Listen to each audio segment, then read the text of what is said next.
దేవుడు నమ్మప్పుడు వచ్చిన వందనాలు.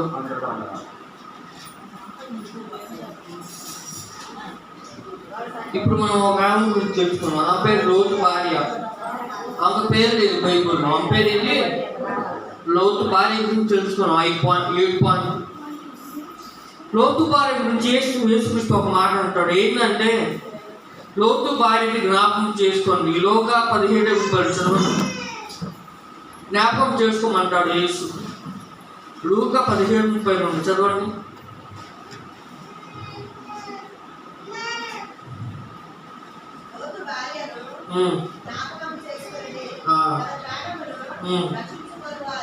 చాలా వాక్యం ఏం చెప్తుందంటే మనం లోతు భార్యను జ్ఞాపకం చేసుకోవాలి. ఇప్పుడు ఈ లోకంలో కలిసిన తర్వాత లోతు భార్య ఏం చేసిందంటే ముందు లోతు గురించి తెలుసుకోవాలి. లోతు భార్య ఏం చేసిందంటే అబ్రహాము లోతేమో అన్నవాడు కొడుకు. అయితే ఇద్దరు హారాను హెబ్రోన్కి వెళ్తారు. అక్కడ ఏమైందంటే గొడవ అయింది. అబ్రహాము లోతు పశువుల కాపర్లు గొడవ అయితే విడిపోతారు. అక్కడ విడిపోయిన తర్వాత అబ్రహాము ఏమో హెబ్రోన్లో ఉంటాడు, లోతేమో సొదొమ గొమొర్రా వైపు వెళ్తారు. సొదొమ గొమొర్రా వైపు చూడగానే లోతు ఒకటి అర్థమైంది. పచ్చిక బయలు, సుందరమైన నగరం, అందుకు లోతు వెళ్తాడు అటువైపు.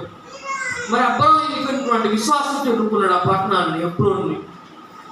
ఎప్పుడైతే లోతు వెళ్ళాడో అక్కడ నాశనం వచ్చింది. ఎక్కడ?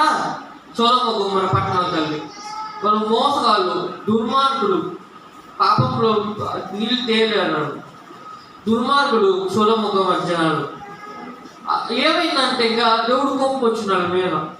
దేవుడు కోపం వస్తే ఎక్కువ వర్షం కురిపిస్తా అని చెప్తాడు. కానీ లోతు మంచివాడే కదా. లోతును తన భార్యను తప్పియాలని దూత వెళ్తాడు ఎవరి దగ్గరికి? లోతు దగ్గరికి.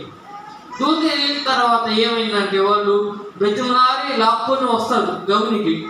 అప్పుడు ఏమైందంటే సొదొమ గొమొర్రా కాలిపోయింది, నాశనం అయిపోయింది. కానీ లోతు భార్య ఉంది.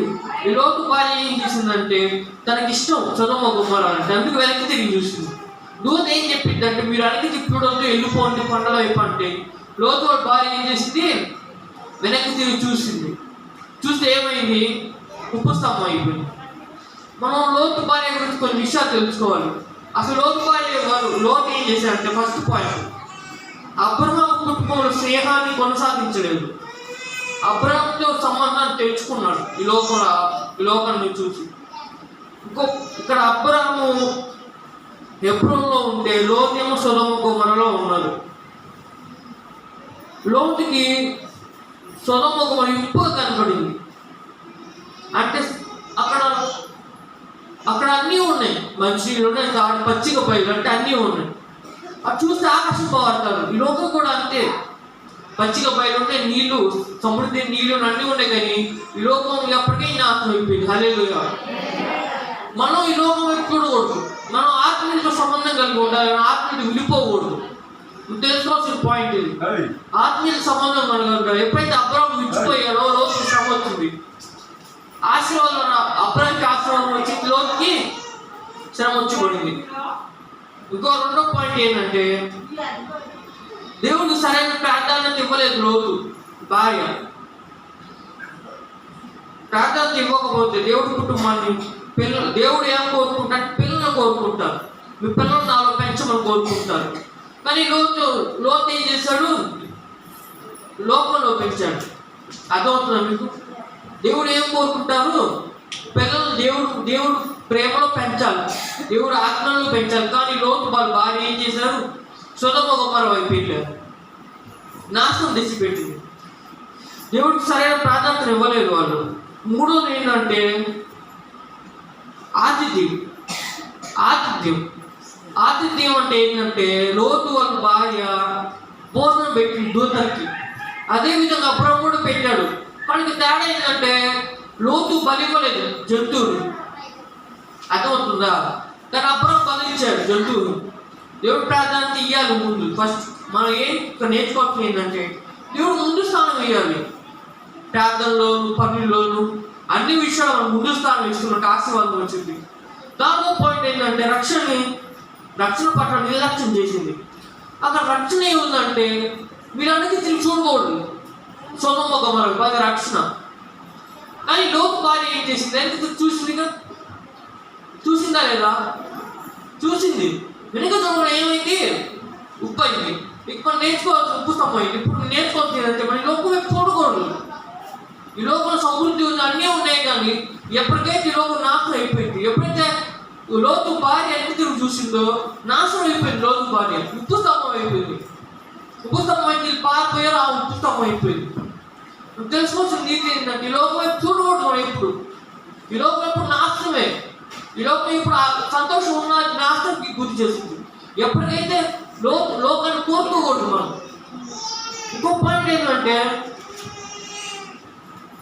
లోకాన్ని కుటుంబంలోకి తెచ్చింది లోతు భార్య. సొదొమ గొమొర్రా అమ్మ లోతుకి ఇద్దరు పిల్లలు. వాళ్ళ పెళ్ళిళ్ళు ఎవరితో చేసిందంటే సొదొమ గొమొర్రా వాళ్ళతో చేశారు. అంటే వాళ్ళు నిరీక్షులు. వాళ్ళు ఏం చేస్తారంటే లోతు దూతున్నారు, వాళ్ళతో చేయించమన్నారు. అంత దారుణమైన పరిస్థితి వాళ్ళు. మనం అర్థం చేసుకోవచ్చు. ఈ లోకాన్ని ఇంట్లో రానికూడదు. మన కంట్రోల్లో మనం ఉండాలి. లోకంలో కలిసిపోకూడదు. మనం లోతు భార్య కలిసిపోయింది లోకంలో. మనం రానికూడదు ఎవరు మన లోకాన్ని. మన ఇంట్లో దాన్ని ఎవరు రానికూడదు. అన్యులతో కలవకూడదు. మనం ఎప్పుడు దేవుడిని నమ్మాలి, కానీ అన్యులతో కలవకూడదు. ఆత్మీయ సంబంధం పెట్టుకోవాలి. అనేది ఆత్మీయతో ఎప్పుడు సంబంధం పెట్టుకోవాలి కదా, కానీ అన్యులతో సంబంధం పెట్టుకోకూడదు.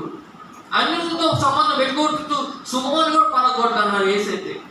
ఇంకో పాయింట్ ఏంటంటే 6వ పాయింట్ నిస్సారమైన ఉప్పు లోతు భార్య.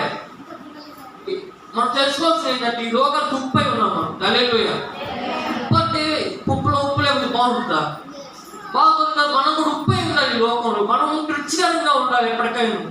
లోతు భార్య నిస్సారమైన ఉప్పు. ఈ లోకాన్ని కోరుకుంది, ఈ లోకంలో సంతోషాన్ని కోరుకుంది, ఈ లోకంలో ఏది కావాలంటే కోరుకుంది, కానీ ఈ లోకం దొరికింది కదా. చివరికి ఉప్పు అయిపోయింది, స్తంభం నాశనం అయిపోయింది లోతు భార్య.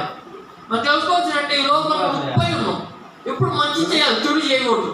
ఈ లోకం వైపు ఎప్పుడు కోరుకోకూడదు. ఇంకో పాయింట్ ఏంటంటే లోతు భార్యని హెచ్చరిక ఏంటంటే లోతు అబ్రాహాము అన్న కొడుకు. అర్థమవుతుందా? ఎప్పుడైతే లోటు విడిపోయారో మనం కూడా విడిపోయినట్టే. ఈ లోకంలో విడిపోకూడదు. దేవుడి దగ్గర ఉంది. ఎప్పుడైతే లోతు విడిపోయాడు అబ్రాహాము నుండి నాశనం చేయబడ్డాడు. ఈ లోకాన్ని కోరుకున్నాడు లోతు. ఈ లోకం కూడా ఇలాంటిదే. అన్నీ ఉన్నాయి, పచ్చిక బయలుగా కనిపిస్తుంది, దాహం తీసి అన్నీ ఉంటాయి, కానీ చివరికి ఏమైతే నాశనంకి అవుతాయి. మనం ఈ లోకాన్ని కోరుకోకూడదు. ఎప్పుడు హెచ్చరిక అది లోతు ఉంది. చివరికి నాశనం అయిపోయింది సొదొమ గొమొర్రా పట్టణాలు. నాశనం ఎలా అయింది అంటే మనిషి ఊరుకుంది, అదిగో బూడిదైపోయింది. అంత దారుణ పరిస్థితి. దేవుడు కోపం ఉగ్రత అది. ఈ లోకం కూడా ఇప్పుడు నాశనం అయిపోయింది. ఈ లోకం శాస్త్రం కాదు ఎప్పటికీ. ఈ లోకాన్ని కోరుకోకూడదు, ఈ లోకం నిలబడకూడదు. ఆ లోకంలో కోరుకొని నాశనం అయిపోయాడు. సంవత్సరం కూడా ఈ లోకాన్ని కోరుకొని నాశనం అయిపోయింది. బైబిల్ ఎన్నో వచనాలు ఉన్నాయి, చెప్పినది నిజాలు ఉన్నాయి చాలా వరకు. అవన్నీ ఏం చెప్పి లోకం నాశనం అయిపోయింది ఒక రోజు. ఎప్పుడైతే ఏసు ఒప్పుకుంటాం మనం పరలోకం చేరుకుంటాం. ఏసు ఒప్పుకోకపోతే నరకమే. అదే రక్షణ. ఇది మనం కోరుకోవాలి. ఈ రక్షణ మనం నిరంతరం కోరుకోవాలి. నిరంతరం నీ మాట మీద నిలబడి ఉండాలి మనం ఎల్లప్పుడు. హల్లెలూయా. ఈ లోకాన్ని కోరుకోకూడదు. ఈ లోకం మాత్రం డబ్బం నాశనమే ఉంది. ఈ లోకాన్ని ఇప్పుడు కోరుకోకండి. ఈ లోకంలో సొదొమ గొమొర్రా నాశనమైనట్టు ఈ లోకం నాశనం అయిపోయింది ఒక రోజు. అప్పుడు మనం కలిసిపోతే నరకంలో పడతాం. నరకం నాశనం, రెండో మరణం. నరకం కలగొద్దంటే ఏం చేయాలి? యేసు ఒప్పుకోవాలి. యేసులో శ్రమలు కష్టాలు ఉన్నాయి, వస్తాయి, కానీ వాటిని ఏం చేయాలి? భరించాలి. మనం భరించి ఈ లోకం వైపు వెళ్ళాలి, దేవుడి వైపు వెళ్ళాలి. ఈ లోకంలో కొంతమంది ఏం చేస్తారంటే యేసులో శ్రమలు ఉన్నాయి, కష్టాలు ఉన్నాయి, ఎందుకు నా ఇష్టం నేను జీవిస్తా అంటారు, కానీ అలా జీవించకూడదు. అలా అనుకోని లోతు భార్య ఏమైంది? ఉపశమమైంది. మన ఈ లోకంలో ఉండకూడదు. దేవుడి వైపు చూడండి. దేవుడు నీతిని, నెమ్మది, సమాధానం ఇస్తాడు. ఈ లోకం దొరకదు, దేవుడు ఇస్తాడు పరలోకం. హల్లెలూయా. మనం కూడా ఎప్పుడు పరలోకాన్ని కోరుకోవాలి, లోకాన్ని ఎప్పుడు కోరుకోకూడదు. లోతు భార్య నాశనం అంటే మనం కూడా నాశనం అయిపోతాం రోజు. ఎప్పుడైతే పరలోకాన్ని కోరుకుంటాం, పరలోకంలో ఉంటాం, ఏసు ఒప్పుకోవాలి. ముందు ఏదో కష్టం బాగా ఉండొచ్చు, శ్రమలు వస్తాయి, మనం వాటిని ఏం చేయాలి? అధిగమించాలి. మనం అధిగమిస్తే పరలోకం అంతే. హల్లెలూయా. ఈ లోకాన్ని దేవుడు దీవించును గాక. ఆమేన్.